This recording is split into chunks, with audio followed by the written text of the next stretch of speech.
ayatnya yang kedua tolong dikeluarkan. Amsal 19 ayatnya yang kedua. Ya. Tanpa pengetahuan, kerajinan pun tidak baik. Orang yang tergesa-gesa akan salah langkah. Jadi kita harus mempunyai pengetahuan. Ya, pengetahuan tentang apa? Tentang firman Tuhan ini.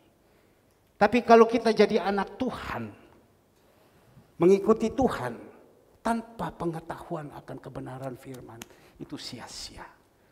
Tolong Markus 12 ayat 24. Markus 12 ayat 24. Jawab Yesus kepada mereka, kamu sesat. Justru karena kamu tidak mengerti kitab suci maupun kuasa Allah. Tuhan bilang, kamu sesat karena kamu tidak mengerti isi Alkitab ini.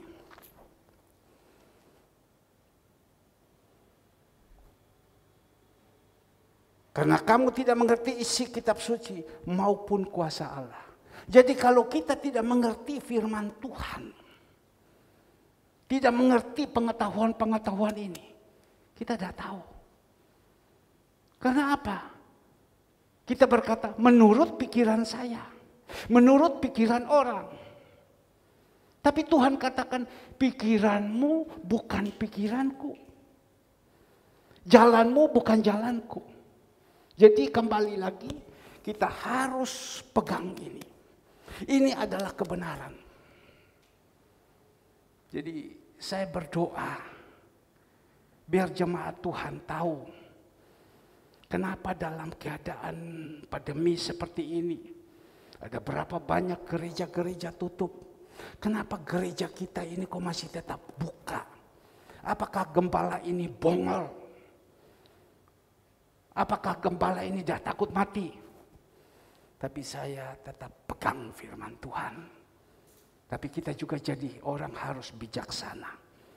Tuhan katakan kita ini harus makan 2 gomer. Saat-saat ini butuh 2 gomer. Maksudnya firman Tuhan yang kuat. Supaya kita kuat menghadapi tantangan. Tapi keadaan begini. Hanya 1 gomer toh. Pagi saja. Sore tidak ada. Apa itu maunya Bapa atau maunya siapa? Semua saya jalankan. Seturut apa yang Tuhan minta kepada saya.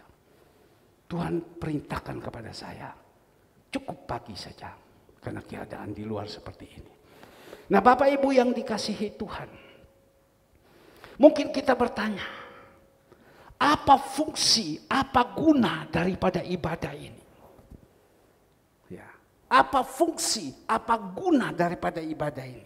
Saya akan bacakan kebenaran ini.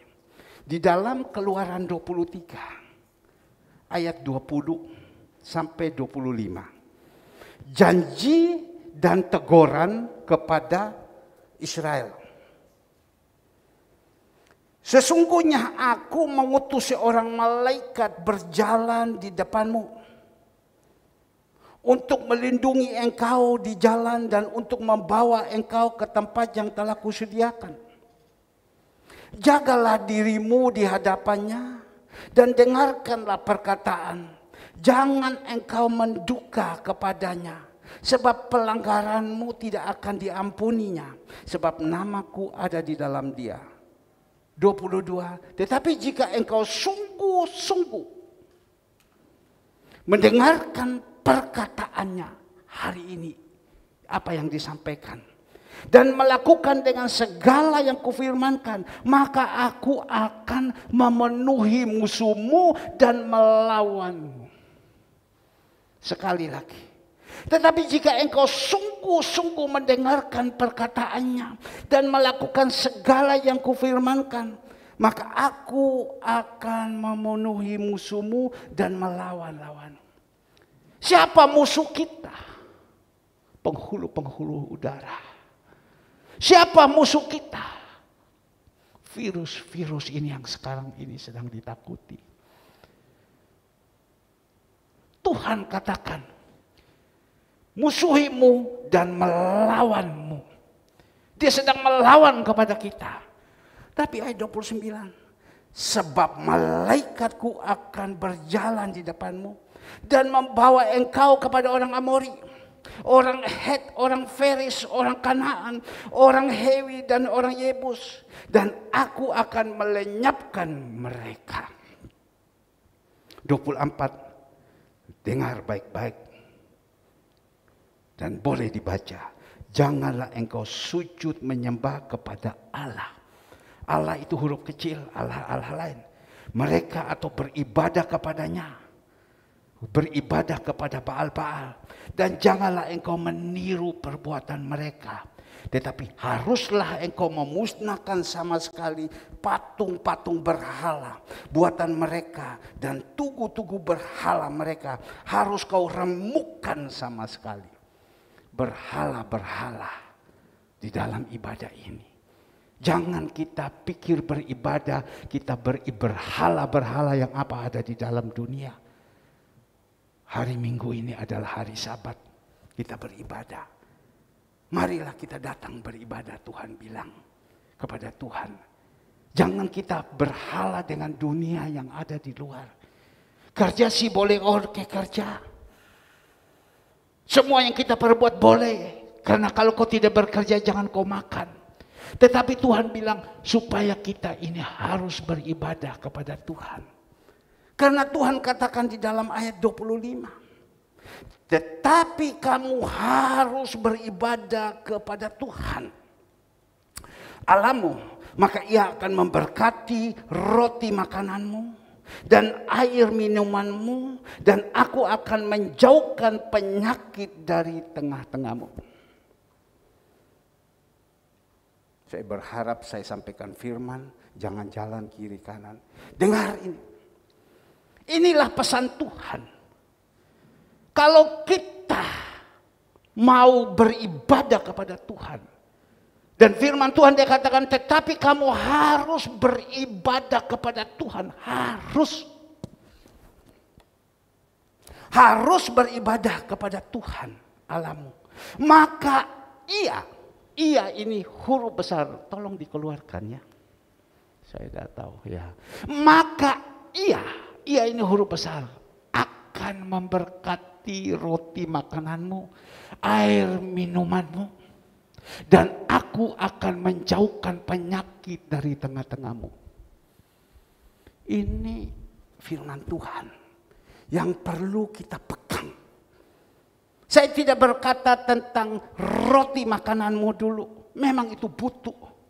Air minumanmu itu butuh. Kesegaran, damai, sejahtera. Tetapi Tuhan bilang kalau engkau beribadah kepada Tuhan dengan sungguh-sungguh, Tuhan akan menjauhkan dari segala penyakit dari tengah-tengahmu. Kita pegang dulu ini.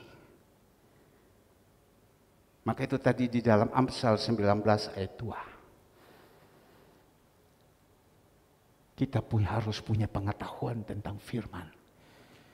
Karena pada waktu itu bangsa Israel yang ada di Mesir pada waktu itu, mereka dalam keadaan tekanan yang begitu luar biasa. Dipaksa untuk bekerja rodi.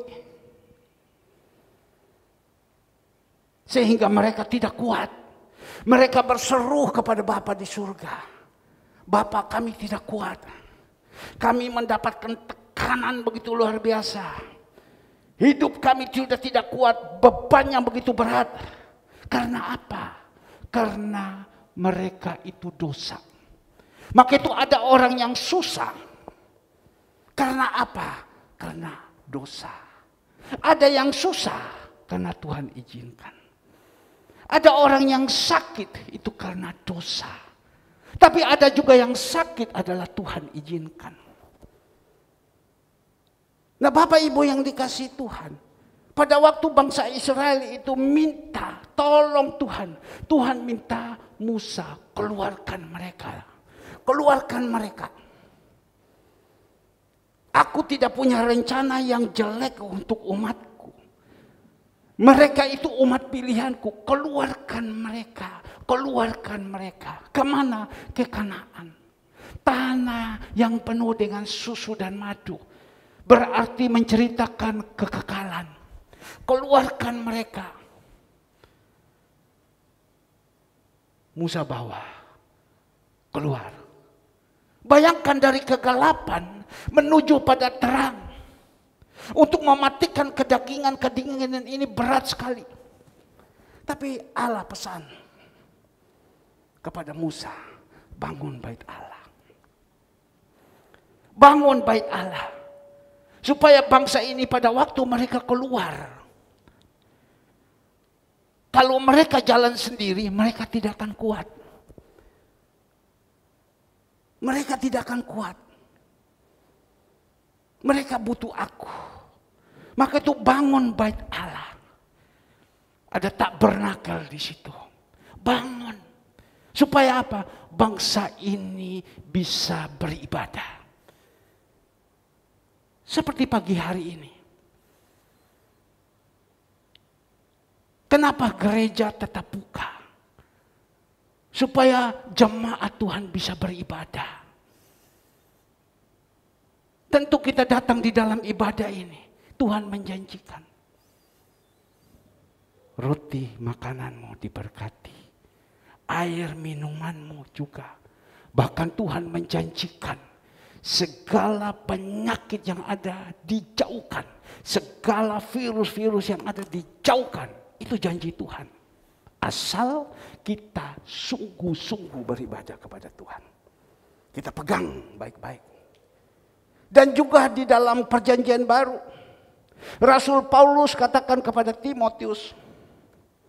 Di dalam 1 Timotius 4. 1 Timotius 4 ayatnya yang ke-8. 1 Timotius 4 ayat ke-8. Rasul Paulus tegaskan kepada Timotius, Timotius, beritahukan kepada anak didik-didikmu bahwa latihan badani terbatas gunanya. Apa latihan badani? Yaitu olahraga jasmani ini.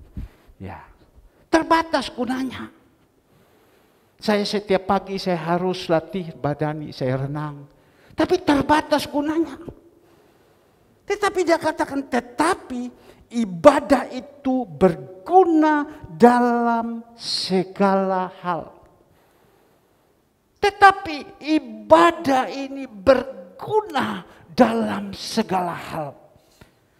Dalam segala hal ibadah ini berguna. Maka itu senantiasa dihimbau terus, ayo datang beribadah, datang beribadah. Tujuan apa? Berguna sama sekali. Bukan untuk gembala, bukan untuk pelayan-pelayan Tuhan. Tetapi ibadah ini berguna untuk kita pribadi, lepas pribadi. Simpan firman Tuhan ini, taruh di dalam hati.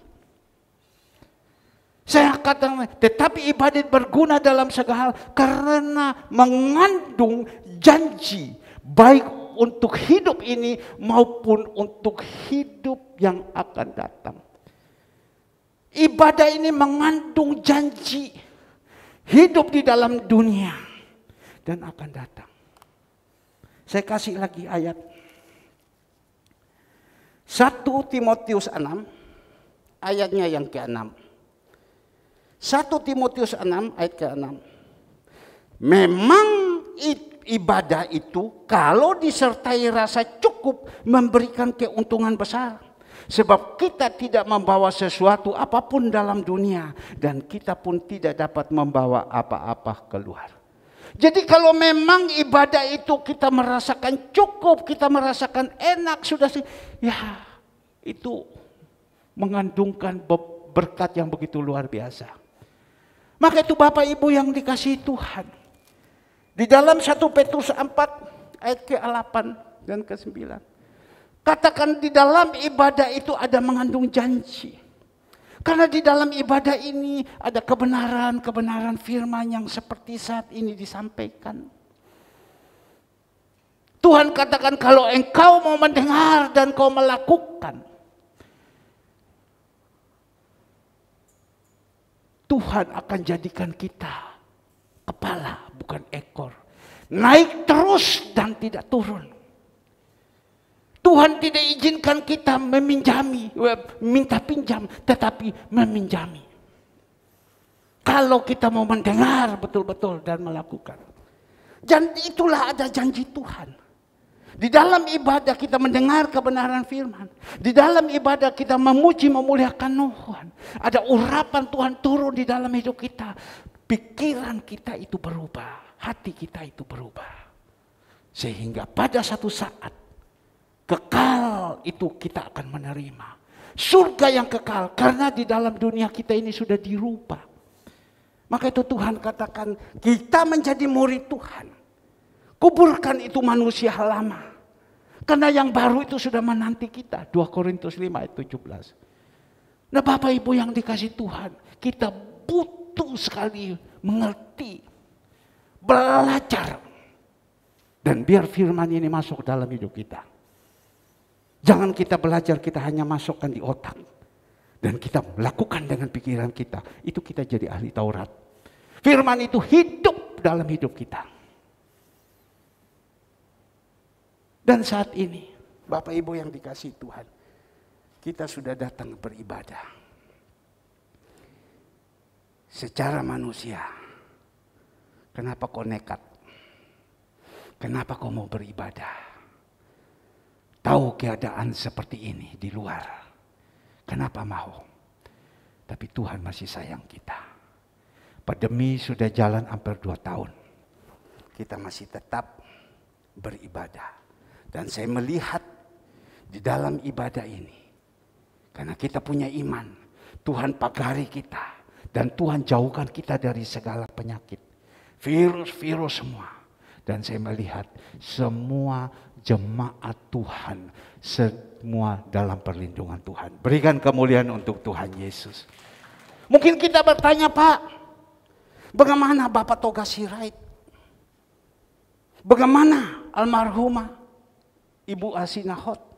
Kenapa dia beribadah? Kenapa dia dipanggil? Itu sudah memang waktunya Tuhan. Kenapa dia harus kena corona? Itu memang sudah Tuhan izinkan. Tapi waktu dia kena kita perlu perhatikan. Apakah dia kena ini dari gereja atau dia kena dari mana? Saya pernah bertanya kepada seseorang. Dan orang berkata, oh Pak, dia kena itu Pak karena dia sering ke rumah sakit.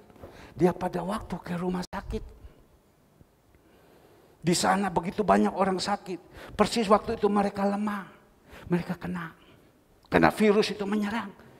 Oh Pak, dia waktu kena pembantunya datang. Pembantunya datang. Ya mungkin bawa dari luar. Kena. Oh ya.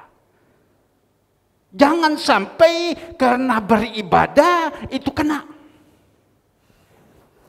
Bapak Daniel tidak masuk. Dia lemah. Saya bilang, periksa kamu. Hari Kamis pagi-pagi jam 4 dia telepon saya. Dia sambil nangis. Bapak Daniel bisa nangis. Pak, saya hanya ingat 1 Petrus 4 ayat 7.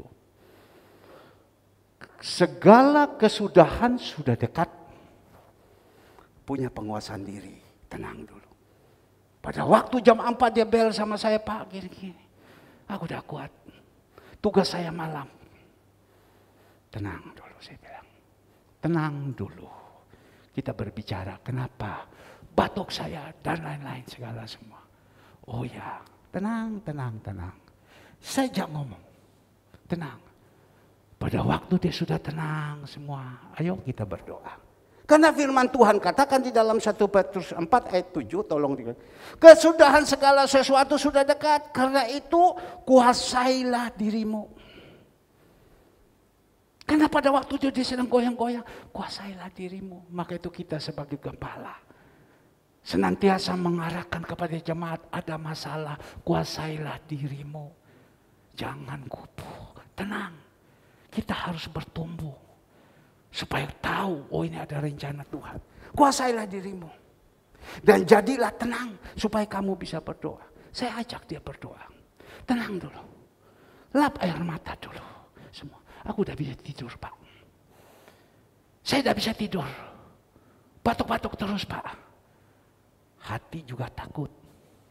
Dari mana dia kena ini? Dari mana? Tapi pada waktu itu ayo kita berdoa. Saya ajak dia berdoa. Tolong diusahakan video call dengan Pak Daniel. Ya. Saya ajak dia berdoa. Pada waktu saya ajak dia berdoa, dia tenang. Dan pada waktu itu saya suruh kepada dia, Pak Daniel, ayo ke dokter. Dokter itu kita butuh. Maka itu saya ini bersyukur ada beberapa teman dokter. Jadi tinggal saya suruh. Dulu saya ingat saudara Noldi itu yang di sana. Doa malam sudah turun dari sini, udah goyang udah. Ya, tapi untung malam itu saya bilang, bawa ke dokter. Saya angkat telepon dokter itu. Dan pada waktu itu pagi-pagi dokter itu saya minta tangani dia. Tangani dia di segala semua. Dan pulang udah apa-apa. Ya, tapi di situ saya berikan dia kekuatan. Dan sampai hari ini. Ya, tadi pagi jam 5 saya masih kontak. Sampai hari ini. Ya. Pak Daniel, Kosin. Ya, coba ini. Ya, shalom Pak Daniel, sebentar. Saya tolong video call, saya kasih video call. Ya Pak Daniel tolong. Ya bisa video call, ini jemaat mau lihat sama Pak Daniel, bisa? Ya coba. Ya coba, mukanya Pak Daniel di tenda situ. Tenda situ ada kuning-kuning. Saya ya. Sehat kan? Sehat kan? Pak Daniel sehat kan? Ini jemaat semua pada kangen sama Pak Daniel. Angkat tangan Pak Daniel, sehat kan? Ayo omong. Hah?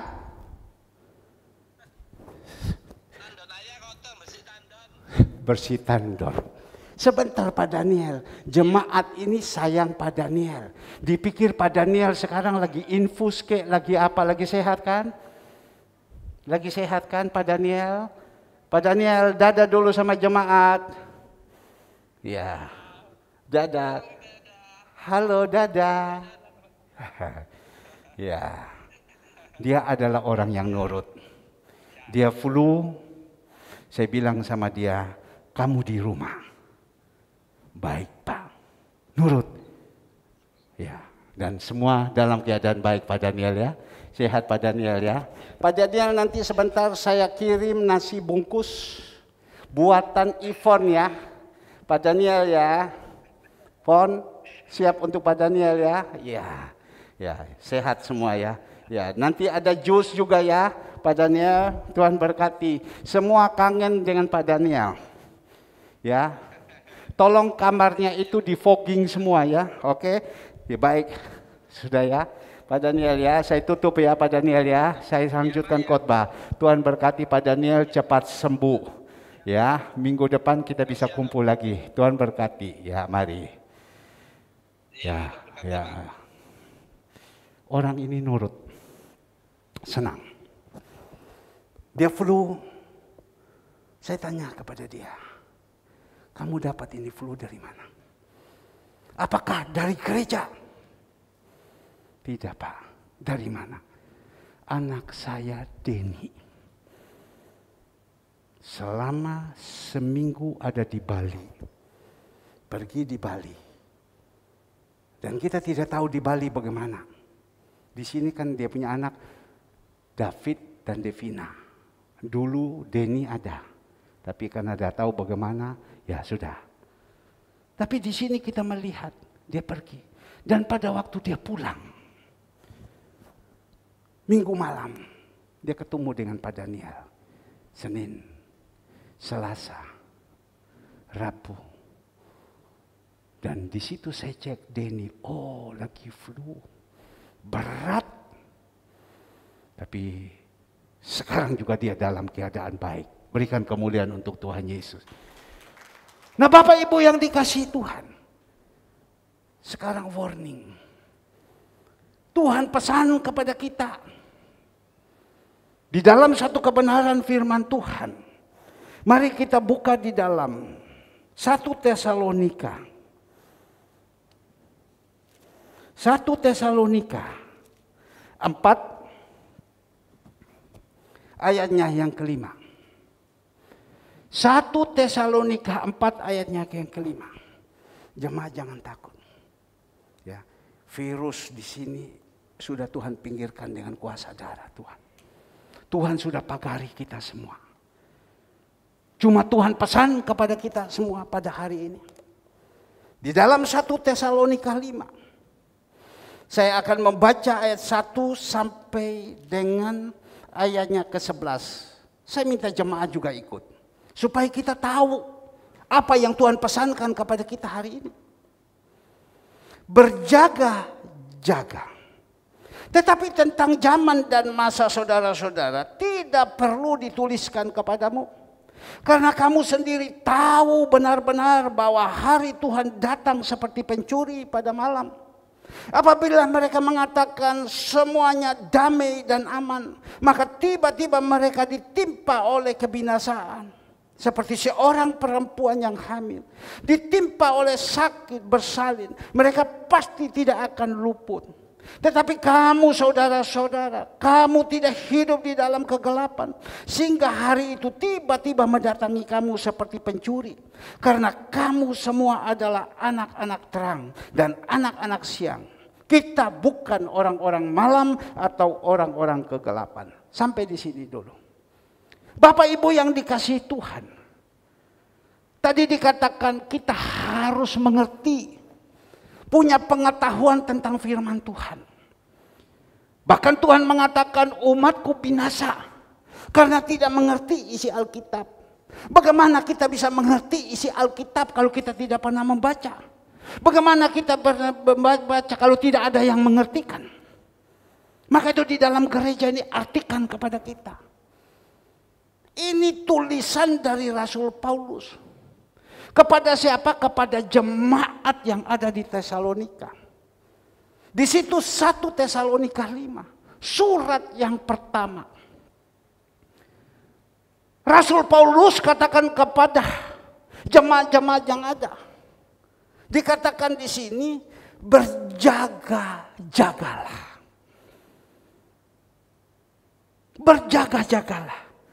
Di dalam ayat pertama, tetapi tentang zaman dan masa saudara-saudara tidak perlu dituliskan kepadamu. Coba terjemahan sehari-hari dikeluarkan. Terjemahan sehari-hari. Di sini terjemahan sehari-hari dia mengatakan seperti ini.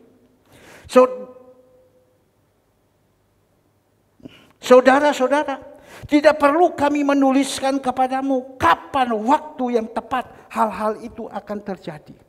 Kapan waktu yang tepat hal itu terjadi? Menceritakan itu apa? Kedatangan Tuhan Yesus.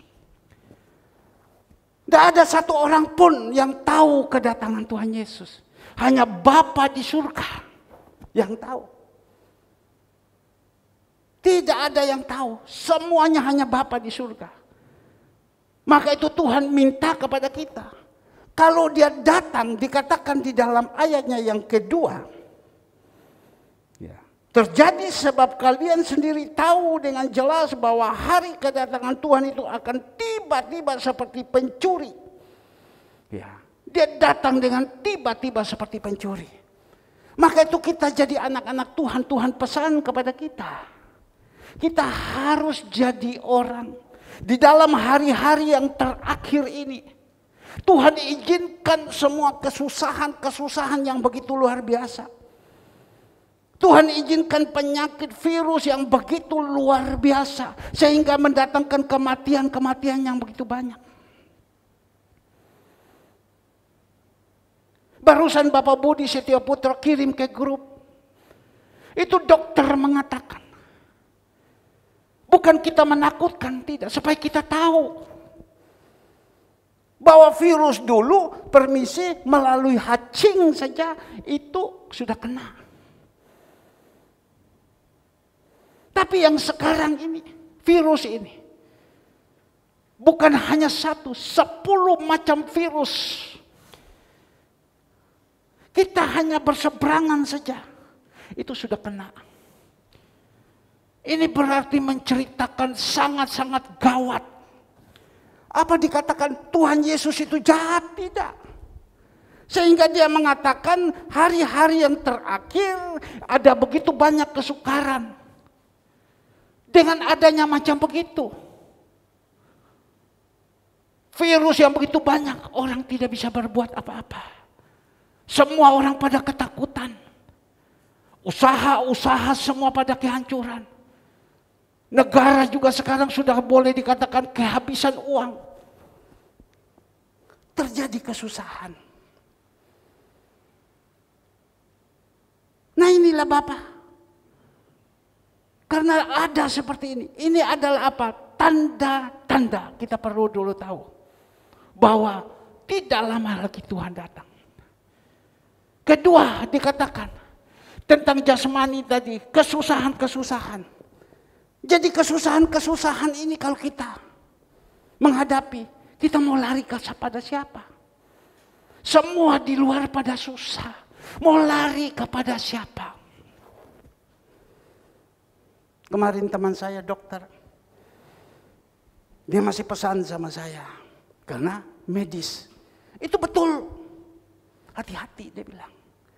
Kamu tahu si A, si B, si C, saya tahu.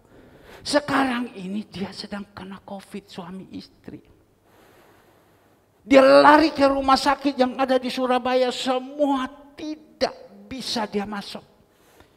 Tapi di DR Sutomo harus terima. Baik dan tidak baik harus terima. Dimasukkan dia di sana.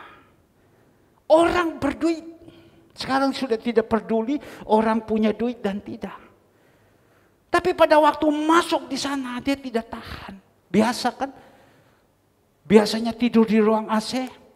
Tidur di ranjang Dundopilo. Segalanya semua. Ini dia harus tidur di lorong. Dia tidak kuat. Dia mau minta pulang. Tidak dikasih. Karena sekarang kalau tahu orang COVID. Langsung dari lurah, langsung dari RT, langsung dari RW. Datang ambil langsung dibawakan ke sana. Ini dunia akhir ini. Tapi di situ kita melihat lari. Orang yang dia bilang tidak kuat. Dia minta tolong teman saya dokter. Tolong Pak Dokter. Keluarkan saya dari rumah sakit ini. Saya tidak kuat. Tolong masukkan saya ke rumah sakit yang lain. Dia bilang saya tidak punya kuasa. Untuk keluarkan engkau. Saya tidak punya kuasa. Tapi dia bilang tolong saya tidak kuat. Nah ini Bapak Ibu.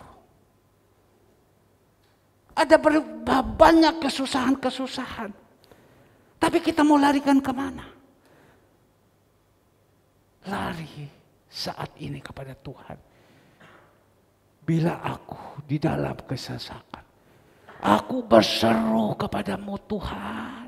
Aku berseru kepadamu Tuhan. Karena Tuhan saja yang sanggup menolong dalam kehidupan kita. Maka itu pagi hari ini. Firman Tuhan katakan kita harus berjaga-jaga di dalam rohani kita. Juga berjaga-jaga di dalam jasmani ini. Jasmani kita harus jaga. Minum vitamin. Tidur yang banyak. Protokol kesehatan. Jalankan semua. Tidur yang banyak. Jaga imun ini. Jaga iman kita. Tidak perlu keluar, jangan keluar. Maka itu saya pesan kepada anak-anak kita yang ada. Kalian bekerja. Boleh kerja. Tapi jaga. Jangan sampai suka kita keloyongan. Yang suka kaki panjang stop di rumah saja. Karena apa? Ini di luar sekarang ini sangat kotor. Udaranya sangat tidak memungkinkan. Sebab kalau kita bawa di dalam penyakit ini. Yang susah itu kita semua. Maka itu Tuhan bilang apa? Berjaga-jaga. Berbicara berjaga-jaga di dalam jasmani. Berjaga-jaga. Kita tahu barusan ini ada teman saya.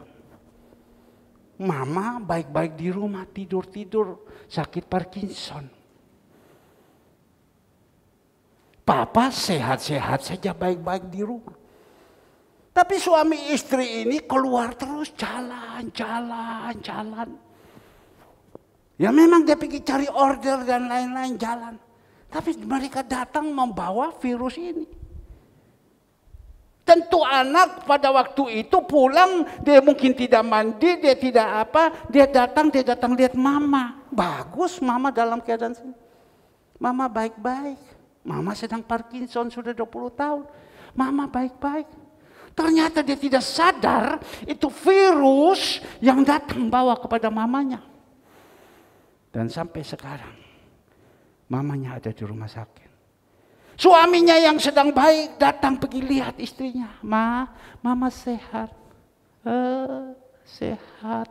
Parkinson tangan goyang terus. Suaminya kena.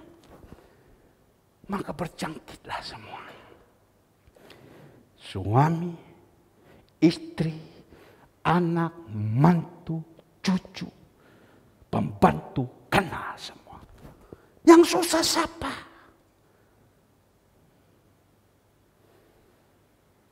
Sekarang suaminya sudah pulang, harus tinggal di apartemen, sewa apartemen. Kemarin saya doakan dia, masih malam, saya doakan dia. Pak Herman mau minta apa? Pak Herman mau minta apa? Ngomong, dia bilang kasih tahu sama saya kasih. Tidak. Saya hanya minta satu, engkau terima Tuhan Yesus.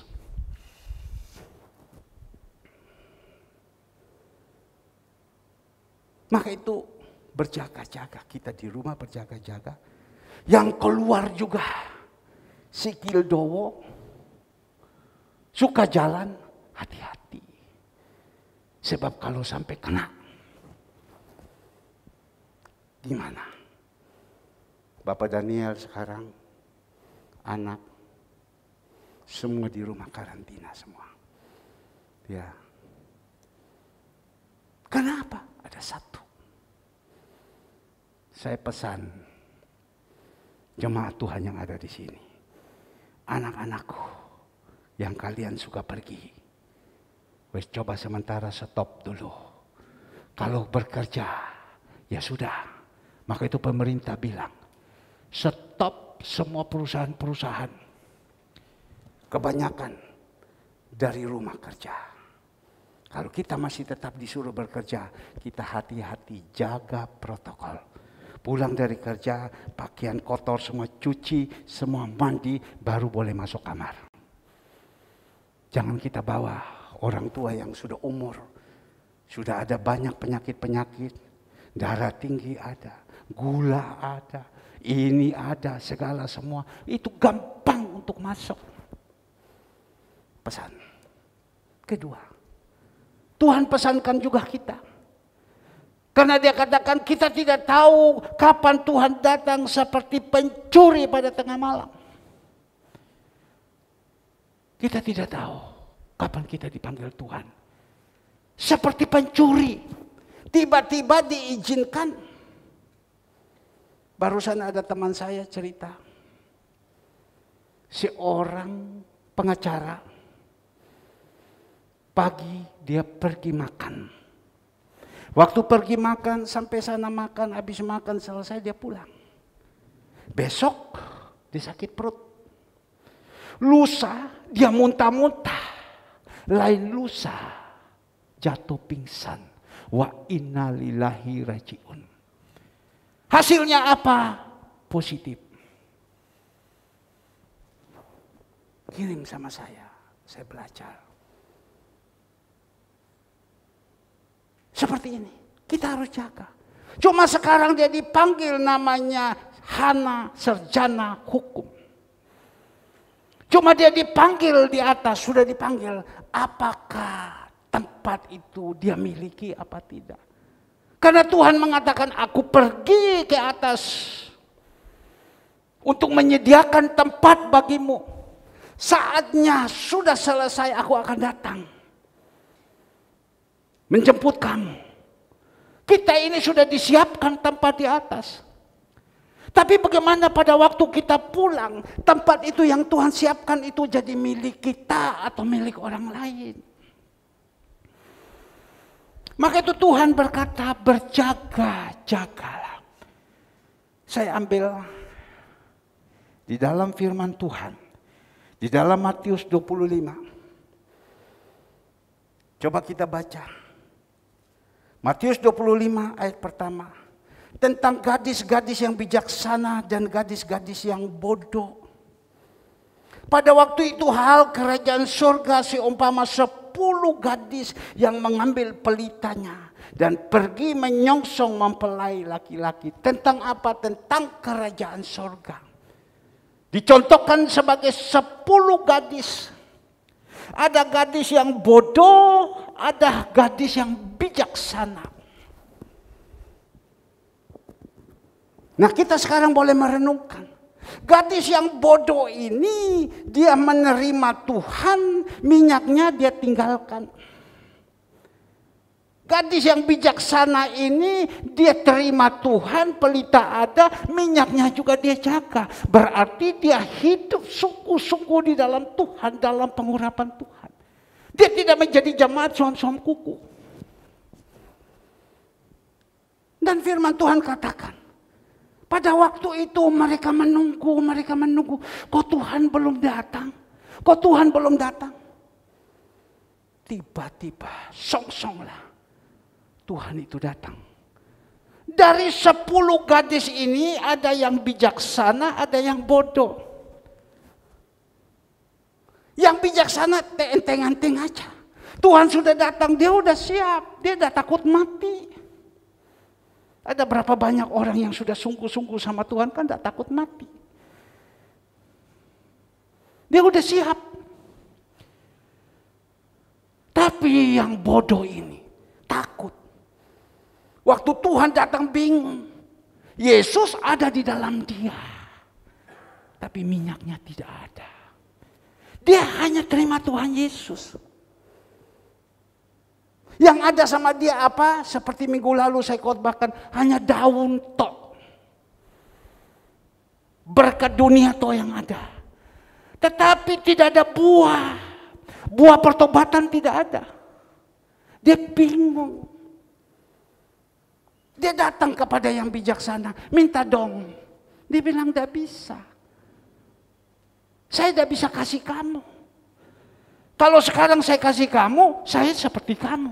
Kau enak, saya mati. Sudah, karena tidak dapat, dia berusaha. Pergi ke toko, cari minyak. Tapi pada waktu itu Tuhan Yesus kan sudah datang. Datang pada waktu itu bawa mereka. Yang bijaksana, ayo masuklah bersama dengan aku. Pada waktu itu Bapak Ibu, yang bodoh ini, kita melihat. Ayat 10, Matius 25 ayat 10. Yang bodoh ini pada waktu itu, akan tetapi waktu mereka sedang pergi untuk membelinya, datanglah mempelai itu dan mereka telah siap sedia masuk bersama-sama dengan dia di ruang perjamuan kawin. Lalu pintu ditutup. Yang bijaksana masuk, pintu ditutup.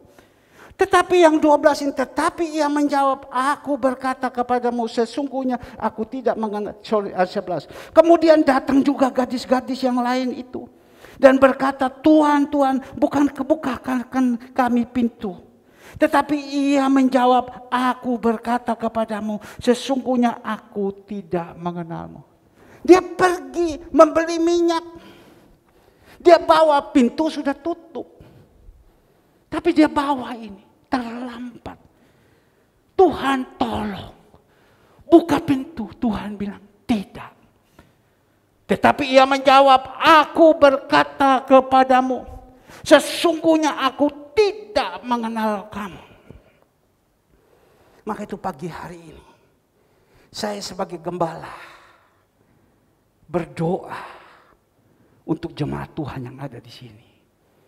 Kita ini harus betul-betul berbuah dan mengeluarkan buah-buah pertobatan yang manis. Karena sekali kelak Tuhan akan datang menjemput kita.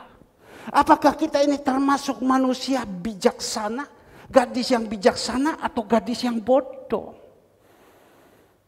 Tentu di dalam gereja tidak semua bisa bijaksana. Tentu di dalam gereja semua juga bodoh, tidak. Pada zaman Musa, 2 juta orang, 1998 itu bodoh. 2 saja, Yosua dan Kaleb itu dalam firman, itu bijaksana. Sehingga mereka masuk di tanah perjanjian. Yang 1998 mati di padang gurun. Nah sekarang Bapak Ibu, yang kata menghimbau, bukan menghimbau, menyampaikan kebenaran firman. Waktu sudah tidak lama lagi. Tanda-tanda sudah ada. Kita berusaha. Jadilah yang bijaksana. Jadilah yang bijaksana. Kita tahu, si orang bapak tahu mana anak yang bijaksana, mana anak yang tidak bijaksana. Saya hari ini ulang tahun. Ya. Saya hari ini ulang tahun. 62 tahun.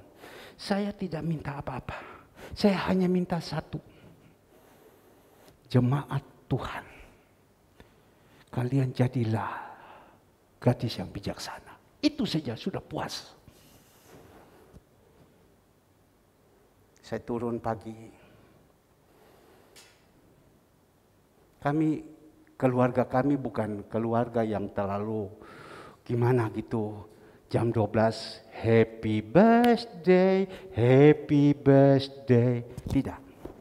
Bawa kue tar, tidak. Saya tidak mau. Kami dari keluarga biasa saja. Ulang tahunnya ulang tahun. Tapi pada waktu saya turun.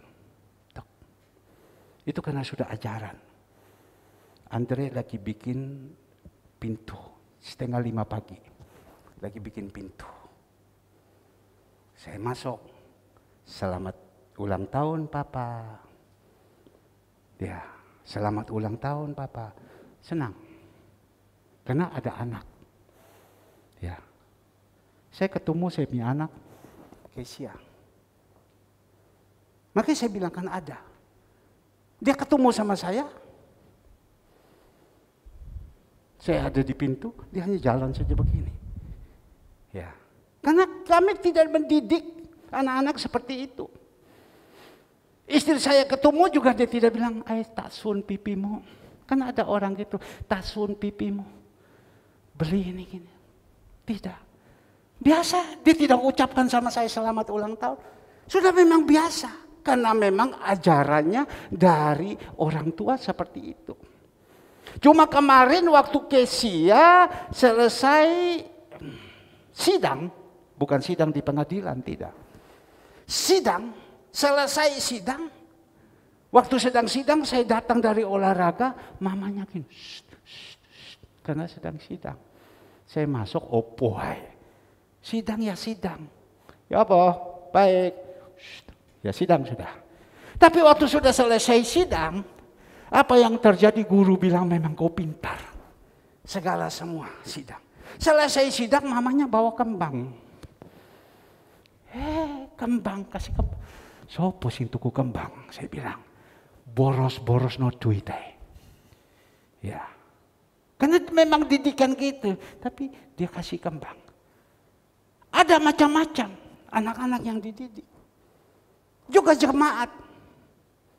Pagi-pagi jam 5, sebelum jam 5 ada jemaat yang sudah telepon. Pak, selamat. Ya. Punya limau. Tahu limau?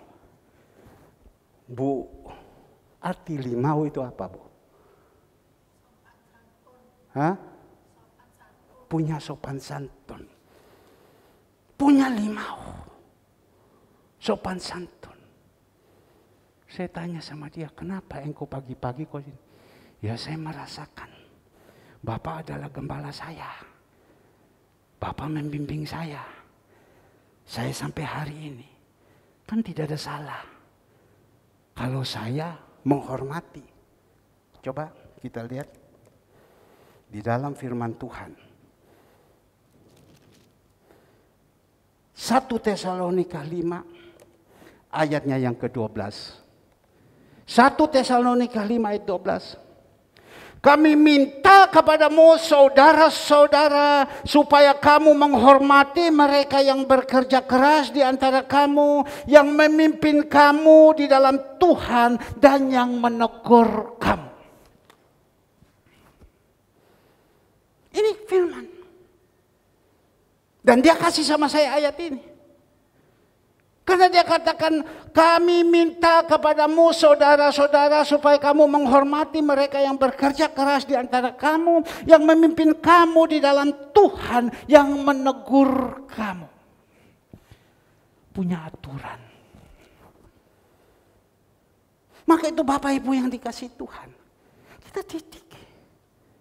Anak-anak kita ini supaya semua harus menjadi anak siang bukan anak gelap yang punya aturan. Jadi tadi saya katakan, di dalam keluarga ada anak. Ada anak yang begini, ada yang begitu. Di dalam jemaat juga. Di dalam jemaat. Tadi ada datang sama saya. Saya duduk diam saja.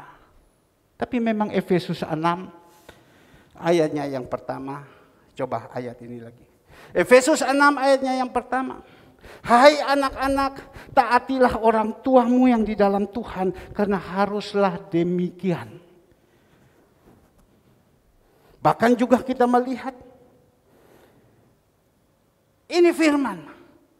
Jadi saya pada waktu duduk saya melihat anak-anak saya. Yang saya bimbing. Ada yang datang dari jauh. Mereka sudah berentetan. Happy birthday Suherman. Panjang umur Suherman. Itu sudah terasa. Ada yang datang lagi. Dia ketemu sama saya. Pak Herman. Selamat ya. Panjang umur ya. Sehat walafiat ya. Tuhan Yesus memberkati ya. Bersama istri keluarganya ya. Terima kasih. Langsung Tuhan bilang, tanganmu ini. Tumbang tangan dia. Dalam nama Yesus. Ya, terima kasih. Macam-macam. Ada yang datang lihat sama saya balik kepala kayak gini. Ada juga seperti itu. Ada juga yang punya sopan santun. Maka itu Bapak Ibu yang dikasih Tuhan. Bukan minta dihargai, tetapi ini yang berbicara kita didik. Supaya anak-anak kita ini, supaya mereka dijauhkan dari segala penyakit dan segalanya semua. Itu membicarakan tentang pertobatan. Ada yang datang sama saya. Pak Herman, ada yang pegang saya bilang.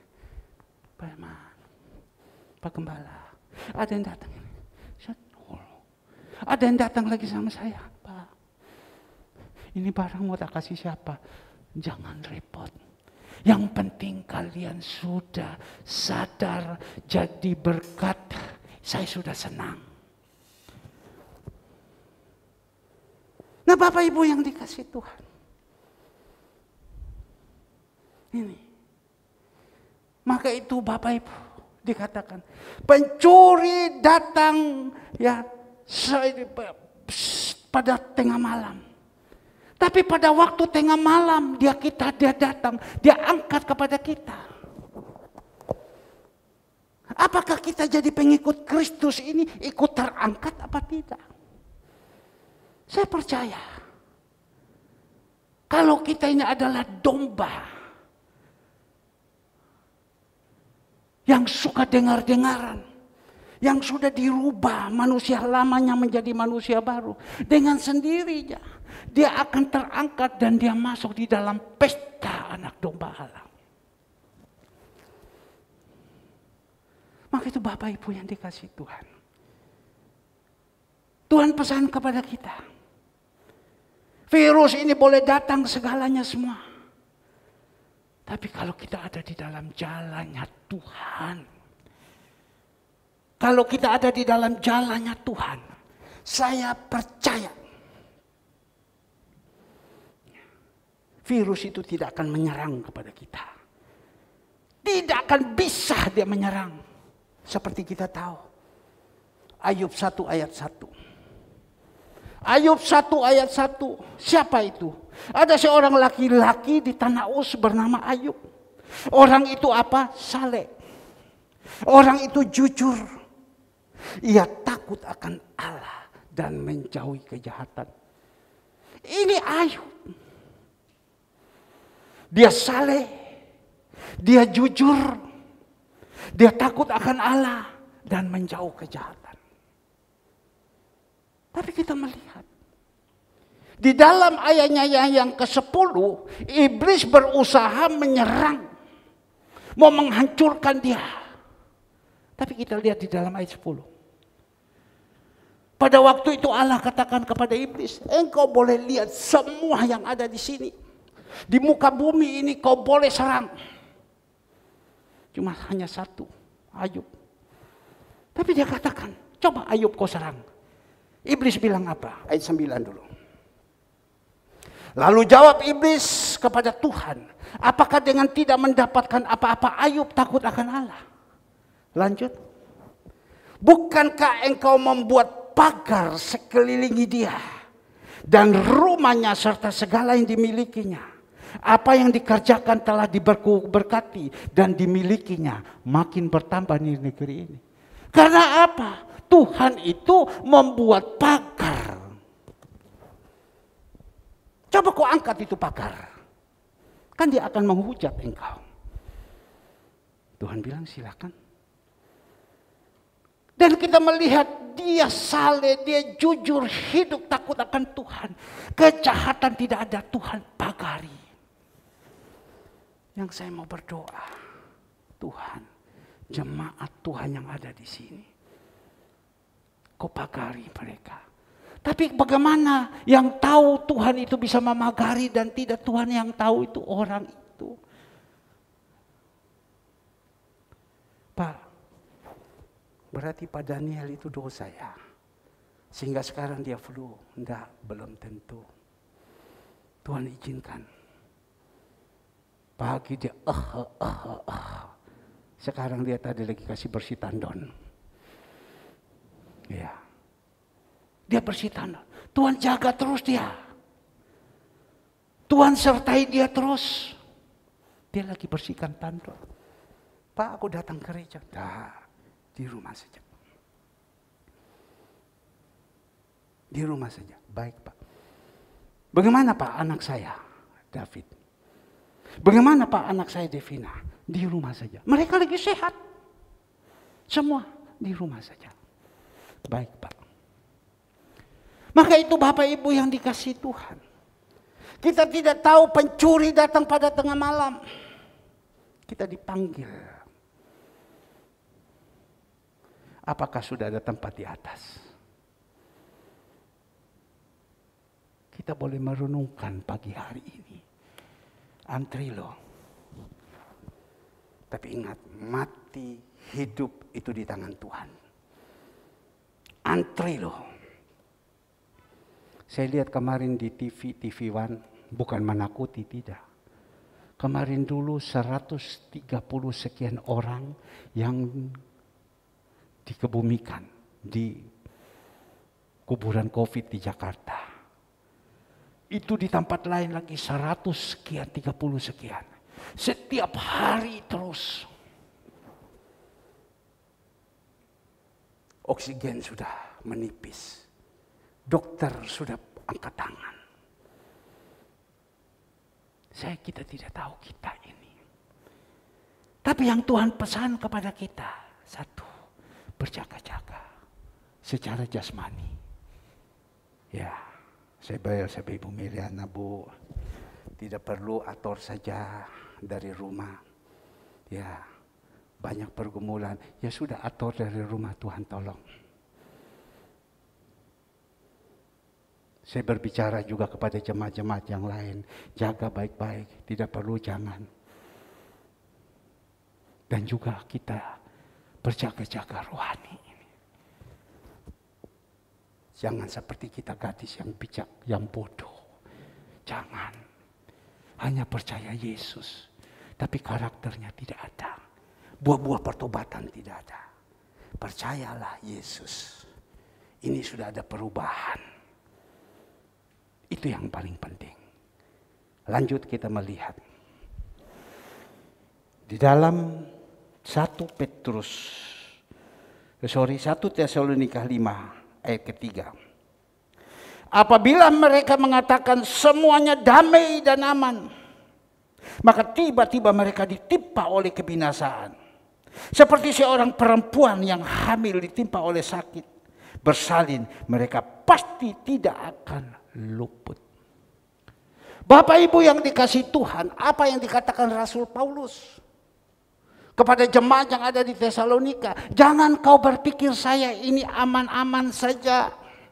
Saya ini kuat-kuat saja.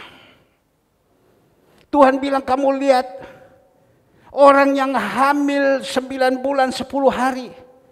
Waktunya sudah saat melahirkan, tidak bisa ditahan. Langsung prak. Apakah kita tahan dulu. Tidak bisa. Jadi kita juga anak-anak Tuhan. Berbicara secara jasmani, jangan kita berpikir aman-aman saja. Wah, saya tidak takut. Saya punya harta banyak. Saya tidak takut. Saya punya backing kuat. Saya tidak takut. Tidak. Saya aman. Tidak ada zaman sekarang yang aman. Tolong Bapak Ibu. Tidak ada sekarang yang aman. Tidak ada. Uang bisa. Tidak bisa. Ini tanda. Saya belajar. Tadi malam saya berbicara dengan teman saya. Kamu sekarang sudah pulang. Ya. Gimana anakmu? Anakku udah tahan Pak. Dia lari pulang. Tapi sekarang istrinya yang kejang-kejang. Loh iki. Istrinya yang kejang-kejang. Saya keluar, dia masuk. Sekarang lagi ditusuk hidungnya. Saya ngomong kepada dia. Itu loh Pak. Lebih baik kita berdoa sama Tuhan. Biar Tuhan tolong. Saya sudah usaha Pak. Untuk bayar dan lain-lain. Tidak bisa Pak. Anak saya yang UGD 6 hari tidak kuat lari Pak. Sekarang ini istrinya ganti tempat saya duduk. Tidur tempat saya. Minta VIP tidak bisa, punya uang. Jadi ibarat bahasa Cina bilang, Yu Qian Mai Putao. Bu, tolong terjemahkan. Yu Qian Mai Putao apa arti Bu?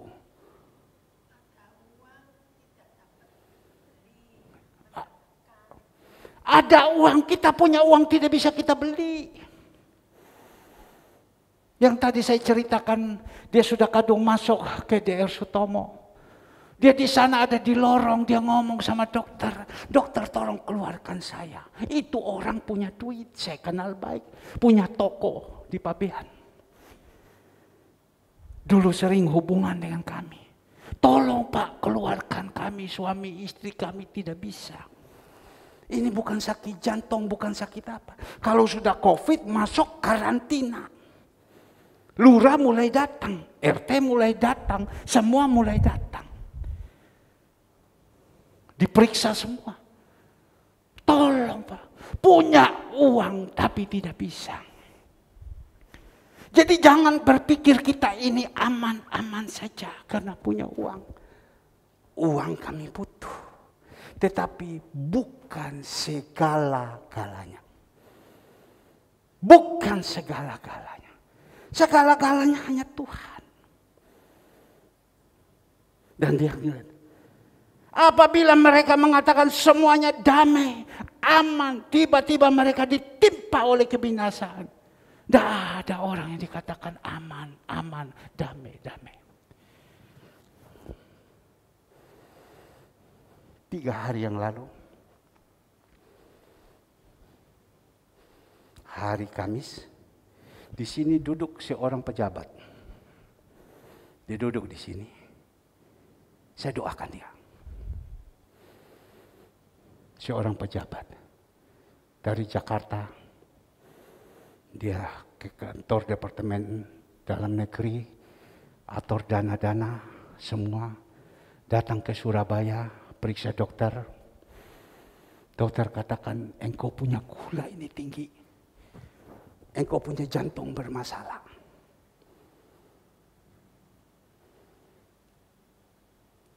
Gula HbA1c 9. Sekarang perutmu diturunkan. Makan ditotoh. 1 jam dokter kuliah sama dia tentang makan. Sesudah itu selesai. Dia telepon kepada saya. Bapak Pendeta, saya mau ketemu Bapak Pendeta. Dia punya kedudukan. Dia punya otoritas untuk menjadi pemimpin. Apapun yang dia katakan terjadi. Tetapi dia sudah divonis sakit. Saya datang, dia bilang. Baik. Saya ajak sama dia, sebelum kita pergi, ayo kau ikut saya dulu. Saya ajak dia pergi berenang. Datanglah berenang, selesai. Pergi. Kalau Andre mungkin ada video waktu itu, Andre tolong Andre. Ada tolong dikeluarkan. Sedang berenang, saya bilang, Andre kamu video. Tolong Andre. Ya. Sesudah itu saya ajak sama dia di sini. Pada waktu datang ke sini, dia hanya omong sama saya, masuk turun. Dia bilang apa sama saya? Pak, dia kenal semua saudara saya. Mulai yang dari besar sampai yang kecil. Saya ini. Dia katakan waktu dia turun di tempat ini. Bapak ini orang yang sukses. Turun dari mobil, ada kakak saya semua dia ngomong. Bapak ini adalah orang yang sukses. Saya bilang, kenapa engkau bisa mengatakan saya sukses? Saya mau melihat cara pandangnya. Karena ada orang cara pandangnya melihat duniawi. Dikatakan dia sukses. Kalau dia bilang dari duniawi, saya cut langsung. Tidak Pak, dia bilang. Bapak ini adalah orang yang sukses. Karena apa Pak? Saya datang di sini, saya injak ini tempat di sini. Hati saya penuh dengan damai. Hati saya penuh dengan sukacita. Rasanya beban-beban saya terlepas semua. Berikan kemuliaan untuk Tuhan Yesus. Yang kedua dia bilang, saya melihat Bapak ini sukses.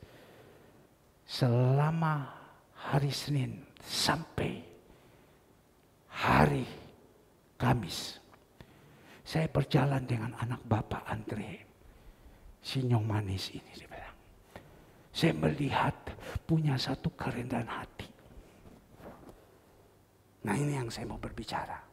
Punya satu kerendahan hati. Mohon maaf. Anaknya sudah model begini. Punya kerendahan hati. Kepintaran ada. Jadi orang seperti ini. Saya melihat tadi waktu naik itu Bapak suruh dia ambil kunci mobil, tunggu Papa. Dia langsung lari ke tempat parkir di Sangrila sana. Dia putar sini, dia kasih kunci ini Papa naik. Papa udah usah turun. Itu yang saya lihat lagi. Punya berbeda. Jadi Bapak ini bersyukur. Ketiga dia bilang. Saya melihat Bapak punya anak perempuan. Punya satu kerendahan hati.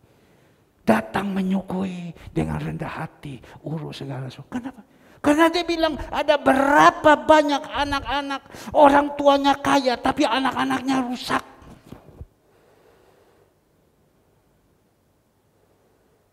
Berapa banyak orang tua yang susah, sakit hati. Dia berhasil di dalam dunia tapi anaknya rusak. Saya melihat itu. Jadi Bapak itu bersyukur.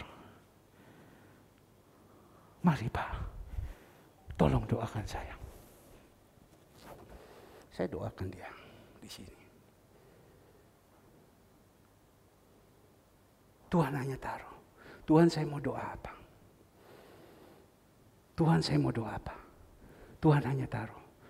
Berikan, minta sama Tuhan kuasa. Karena seorang pemimpin kalau tidak punya kuasa percuma. Minta apa? Urapan. Raja Daud sebelum diangkat sebagai raja, Tuhan bilang bawa ke sini. Saya tidak akan makan bersama dengan dia karena aku mau mengurapi dia. Berikan dia apa? Otoritas. Berikan dia apa? Kewibawaan Allah. Seperti tadi Pak Daniel mengatakan, di dalam ucapan ada kuasa, ada urapan, ada otoritas, ada kewibawaan Allah. Saya berdoa, Tuhan tolong. Saya doakan dia sini. Nah Bapak Ibu yang dikasih Tuhan, maka itu kita bersyukur. Ada perubahan. Maka itu saya berharap kepada Tuhan kita Yesus Kristus yang percayakan jemaat kita ini digembalakan di tempat ini. Saya berharap supaya anak-anak kita ini, jangan kita berpikir kita ini aman-aman, enak-enak saja. Tidak. Kita diminta sama Tuhan, tidak ada manusia sekarang yang aman. Ayo kita siap. Hidup ini siap. Karena kita tidak tahu. Tiba-tiba itu penyakit datang. Tiba-tiba itu virus datang. Apa yang kita mau buat? Maka itu kita berdoa. Tugas di dalam gereja, tugas gembala, mendoakan, menasihati, mendidik anak-anaknya. Supaya mereka jadi orang-orang yang siang, bukan orang-orang yang gelap. Kita senang loh. Rasul Paulus katakan kepada jemaat di Tesalonika, kamu ini adalah jemaat-jemaat siang, bukan jemaat-jemaat yang malam. Coba kita lihat. Di dalam ayat 4. Tetapi kamu saudara-saudara, kamu tidak hidup di dalam kegelapan. Sehingga hari itu tiba-tiba mendatangi kamu seperti pencuri. Karena kamu semua adalah anak-anak terang dan anak-anak siang. Kita bukan orang-orang malam atau orang-orang kegelapan. Saya bersyukur, saya aminkan. 2000 tahun yang lalu Rasul Paulus bilang jemaat Tesalonika, kamu ini bukan orang gelap. Kamu ini orang terang. Kamu ini bukan orang-orang yang siang. Bukan orang malam. Kamu siang. Artinya apa? Jemaat itu adalah jemaat yang diberkati Tuhan. Jemaat yang punya pertobatan. Saya imani jemaat Surya Kebenaran. Kita ini jemaat Surya Kebenaran. Kita bukan orang gelap. Kalau orang gelap itu keduniawian itu manusia yang tidak tahu terima kasih. Manusia yang jalan di dalam kehidupan kegelapan. Hidup penuh dengan kejahatan. Tapi kalau kita ada orang terang, itu adalah kita ini. Orang-orang yang disertai Tuhan yang sudah dirubah. Kemarin, pada waktu saya doakan, saya titip pesan kepada dia. Pak, saya tolong Pak. Saya titip pesan kepada Bapak. Pesan apa Bapak Pendeta? Saya pesan, tolong ada satu orang. Dia lagi susah sekarang Pak. Dia mau bayar bunga bank aja tidak bisa bayar Pak. Suaminya barusan sakit, meninggal, habis uang banyak. Utang di bank begitu banyak sehingga sekarang rumahnya mau disita. Kerjaan sudah tidak ada. Gimana Pak? Tolong Pak dikasihkan kerjaan. Tapi dia bilang sama saya, orang ini pada waktu itu bukan pendukung kami. Orang ini lawannya kami. Dia bilang, ya sudah Pak. Tuhan Yesus sudah mengatakan kejahatan jangan dibalas dengan kejahatan, balas dengan kebaikan. Itu betul Bapak Pendeta, kalau sudah omong begitu saya tidak bisa ngomong. Balaslah dengan kebaikan, kasih sama dia kerjaan. Dia pada waktu itu dia tidak ada kerjaan. Semua sudah buntu. Dan saat itu dia ada incar satu pekerjaan. Tapi kan tidak mungkin.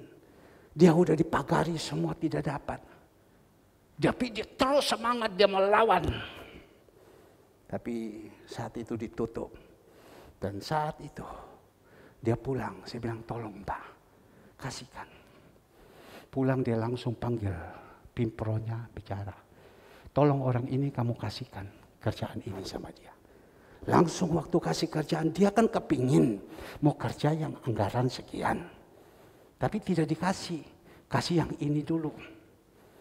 Wah, Bapak Ibu, kan ada firman Tuhan mengatakan mengucap syukurlah dalam segala hal. Tapi pada waktu dikasih itu Pak, dia bukan berterima kasih, dia maki lagi. Waktu dikasih, waktu sudah ditolong sama dia, bukan dia terima kasih lagi, dia maki, dia sumpah lagi. Itu manusia. Itu karakter yang tidak baik. Tapi ya bagaimana? Tugas kita untuk mengarahkan dia, berdoa supaya dia berubah. Karena kita tahu, kalau waktu itu Tuhan Yesus datang, dia pasti akan tertinggal. Karena apa? Picinya atau karakternya itu jelek. Tidak mungkin Tuhan Yesus bawa dia masuk di dalam atas pesta anak domba Allah. Di atas dia berkelahi terus. Kan tidak, pasti ditinggalkan. Dia akan masuk di antikris. Atau mungkin dia diizinkan karena COVID. Tampaknya tidak ada di surga. Neraka. Karena apa? Dia punya Tuhan Yesus. Tapi minyaknya tidak ada. Pertobatannya tidak ada. Dia punya Tuhan Yesus. Yang ada harta duniawi saja. Sehingga dia begitu sombong. Jadi saya hanya berpikir, ini salib. Harus pukul dada. Pagi-pagi dia sudah dapat berita, dia dapat anggaran sekian. Dia telepon sama saya, bukan dia terima kasih, malah dia kata-katain lagi sama saya. Aduh, itu berkat. Engkau cari di mana-mana, kau tidak dapat.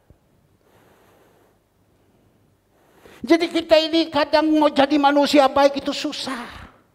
Seperti Tuhan Yesus, dia datang ke dalam dunia. Dia menebus dosa-dosa kita, dia kepingin jadi baik, tapi tidak bisa. Salibkan dia, lepaskan Barabas. Sama dengan ini. Tapi Bapak Ibu yang dikasih Tuhan, saya berdoa seperti apa yang dikatakan. Karena kamu semua adalah anak-anak terang. Dalam nama Tuhan Yesus. Memang merubah dari gelap pergi terang itu susah. Kamu semua adalah anak-anak terang. Dan anak-anak siang. Hidup dalam terang. Kita bukan orang-orang malam atau orang-orang kegelapan. Malam itu hidup dalam kegelapan. Saya berdoa. Kalau kita mau janji Tuhan itu ada di dalam hidup kita. Engkau akan menerima janji di dunia ini dan di akhirat. Jadilah anak terang. Lanjut ayat ke-6. Sebab itu baiklah. Jangan kita tidur. Sebab orang-orang lain. Tetapi berjaga-jagalah dan sadarilah. Satu ayat ini. Sebab itu baiklah jangan kita tidur. rohani kita ini tidur. Ayo bangkit. Sudah lihat ini tanda sudah sangat dekat Tuhan mau datang.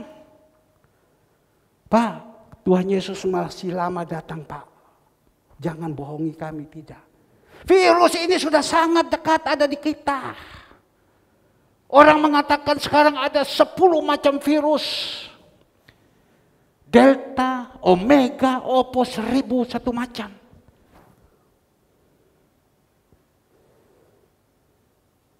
Hanya lewat tau begini. Tenang.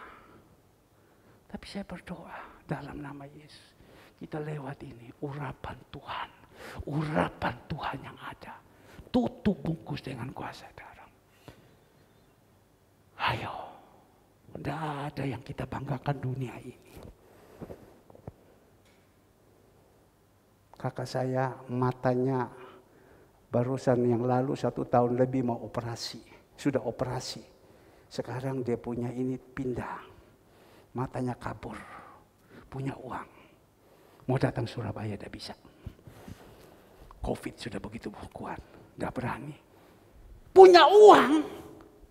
Mau datang Surabaya tidak bisa. Dia telepon sama dokter. Dokter juga tolak. Keadaan tidak memungkinkan. Kita harap siapa? Harap siapa? Memang uang itu butuh. Tidak ada uang bagaimana? Butuh. Membayar uang sekolah, membayar kuliah, membayar lain-lain butuh. Coba barusan listrik ini tidak ada uang, kan putus. Tapi uang yang bayar butuh. Semua mana ada kita di sini dah butuh. Butuh. Ya, tapi Tuhan bilang itu bukan segala-galanya. Ulangan 28 ayat ke-8. Ulangan 28. Saya baca dulu Ulangan 28 ayat 1. Ulangan 28 ayat 1. Jika engkau baik-baik mendengarkan suara Tuhan Allahmu dan melakukan dengan setia segala perintah yang kusampaikan kepadamu hari ini, maka Tuhan Allahmu akan mengangkat engkau di atas segala bangsa di bumi. Untuk berkat ayatnya ke-8. Kalau kita sudah melakukan semua, Tuhan akan memerintahkan berkat ke atasmu di dalam lumbungmu, di dalam segala usahamu. Ia akan memberkati engkau di negeri yang diberikan kepadamu oleh Tuhan Allahmu. Apa yang Tuhan pesan kita hari ini? Jadilah anak siang. Jadilah anak terang. Artinya apa? Pertobatan.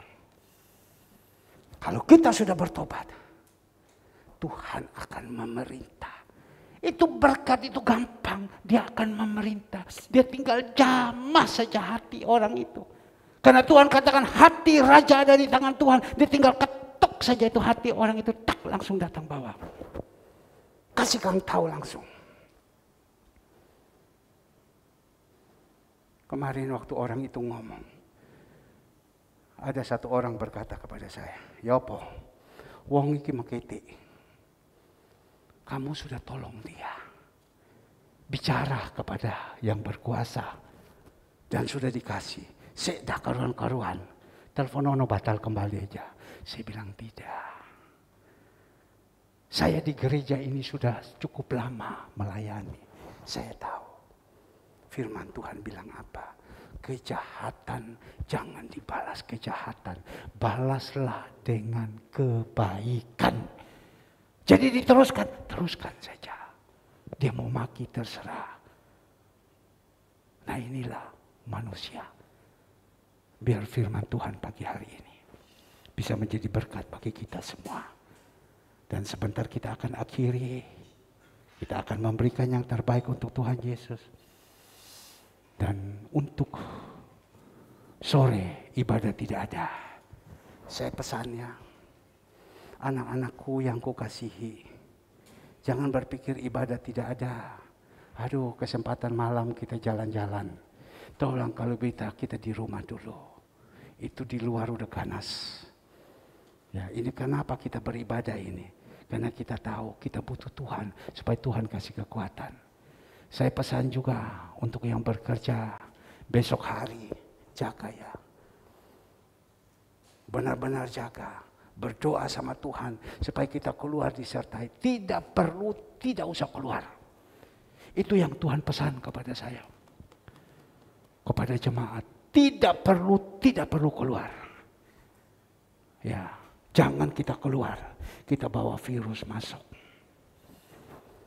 Ketiga, jaga hidup ini hubungan dengan Tuhan baik. Jaga ini karena Dia yang memagari kita. Jadilah kita anak siang. Jadilah kita anak terang. Dan untuk doa malam berikutnya kami tidak tahu.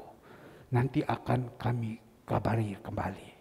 Berdoa untuk hari Minggu. Tuhan taruh di dalam hati saya. Tetap ibadah. Paling sedikit 1 kali.